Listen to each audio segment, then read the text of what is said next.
अधिकारी ने किया दलितों का अपमान तो चंद्रशेखर ने लगाई क्लास। सांसद ने उठाई आवाज तो नप गए सीओ साहब, बैठ गई जान। अब घर बैठकर कीर्तन करेंगे सीओ, पता पड़ गई दलितों की ताकत। चंद्रशेखर आजाद के समर्थक एक नारा लगाते हैं, भैया से जो टकराएगा मिट्टी में मिल जाएगा। इस नारे को अगर कोई मजाक समझता है तो जिला रामपुर के थाना मिलक में तैनात सीओ राजवीर सिंह से मिल ले और पूछ ले कि चंद्रशेखर आजाद क्या चीज है, क्योंकि चंद्रशेखर वो नाम बन चुके हैं जिससे मनुवादी और जातिवादी थर थर कांपते हैं। अब सुनिए इन सीओ साहब ने क्या किया है और इनके साथ क्या हुआ है। दरअसल ये एक स्कूल के कार्यक्रम में भाषण दे रहे थे जहां इन्होंने दलितों पर ऐसी टिप्पणी कर दी जिससे चंद्रशेखर आजाद नाराज हो गए। पहले उन्होंने ट्वीट किया और फिर रैली में बयान दिया। इसके बाद आनन फानन में जांच के आदेश हुए। चोर चमार, वो चोर को चमार से जोड़ने का भाव उन्होंने दिया। उन्होंने कहा पुरानी कहावत है। मैं देखता हूं कि अगर इस पुरानी कहावत को एक डिप्टी एसपी लेवल के अधिकारी को समझ नहीं आता कि इससे एक समाज के ऊपर कितनी घटित टिप्पणी होती है कि जब वो पूरी जाति को आप चोरी से जोड़ते हैं, तो मैं क्या समझूं कि यूजीसी पे जो गाइडलाइन आई थी वो गलत थी क्या? नहीं, वो गाइडलाइन गलत नहीं। वो गाइडलाइन गलत नहीं थी।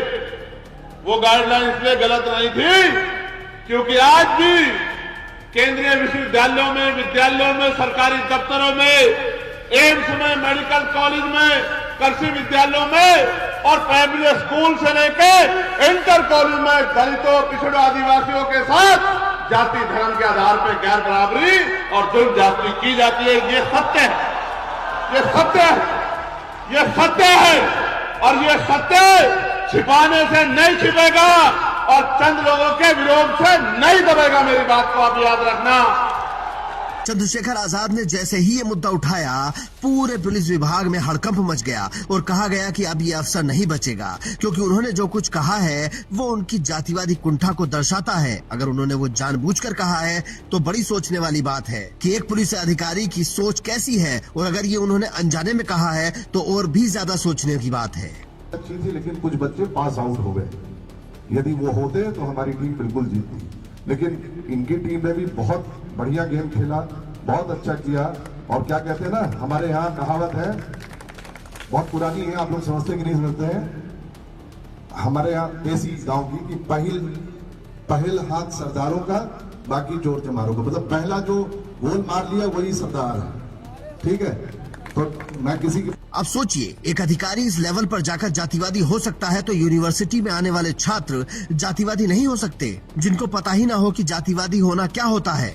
उसके घर में जो बात रोज होती हो उसे तो वो नॉर्मल लगेगी। इसीलिए यूजीसी की गाइडलाइंस का लोग समर्थन करने सड़कों पर उतर आए हैं और कह रहे हैं कि हमारे साथ यहाँ भी भेदभाव हो रहा है, क्योंकि जब अपर कास्ट के लोग प्रदर्शन कर रहे थे तो पुलिस ने कुछ नहीं कहा, और जब हम प्रोटेस्ट करने आए हैं तो लाठियां बरसा रही है, क्योंकि पुलिस में कुछ जातिवादी अफसर बैठे हैं।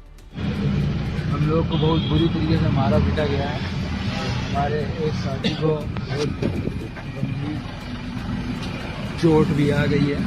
हम लोग परिवर्तन पर धरने स्थल पर भी नहीं थे, हम लोग पास में एक दुकान पर बैठे हुए थे और उसके बावजूद पुलिस ने हमको यहाँ से उठा लिया और गाड़ी में भरने लगे। हम लोगों ने जब विरोध किया तो हम लोगों को मारा पीटा गया। हम लोगों को दौड़ा कर पूरे विधानसभा के पास तक के अम्बेडकर छात्रावास के सामने बहुत बुरी तरीके से मारा पीटा गया है। गर्दन पकड़ने के, दबाने के निशान है।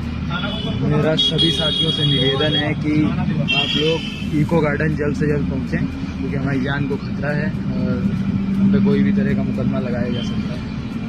मतलब नीचे से लेकर ऊपर तक एक ही हाल है। और कमाल की बात यह है कि इसके खिलाफ चंद्रशेखर आजाद के अलावा कोई बड़ा नेता नहीं बोल रहा है। अखिलेश यादव को पीडीए के वोट तो चाहिए, लेकिन वो दलित ओबीसी बच्चों के साथ खड़े नहीं हुए। मायावती को दलितों का वोट तो चाहिए, लेकिन वो सुप्रीम कोर्ट के फैसले का विरोध नहीं करती हैं, बल्कि वो तो ब्राह्मणों को सिर पर बिठाकर सरकार बनाने का प्लान बना रही हैं। और उनकी पार्टी के नेता बोल रहे हैं कि दलितों के साथ अत्याचार की बात पुरानी हो गई है, ब्राह्मण अब उनके साथ कोई भेदभाव नहीं करते। लेकिन सोचिए, जब इस लेवल पर बैठे अधिकारी ऐसी बातें करते हैं तो वो पर्दे के पीछे भेदभाव नहीं करते होंगे। लेकिन बसपा को शायद लग रहा है कि इस वक्त ब्राह्मण बीजेपी से नाराज हैं, तो उन्हें वोट मिल जाएंगे। तो वो ये भी बताएं कि वही ब्राह्मण SC/ST एक्ट को खत्म करने के लिए भी आंदोलन कर रहे हैं, उस पर बसपा का क्या स्टैंड है। वही ब्राह्मण बाबा साहेब का नाम मिटाने की बात कर रहे हैं और BN राव को संविधान निर्माता बता रहे हैं, तो इस पर BSP के लोगों का क्या कहना है। लेकिन फिलहाल तो वो ऐसे अधिकारियों की सोच पर ही दो शब्द बोल दें जो खुलेआम अपनी जातिवादी मानसिकता का प्रचार कर रहे हैं।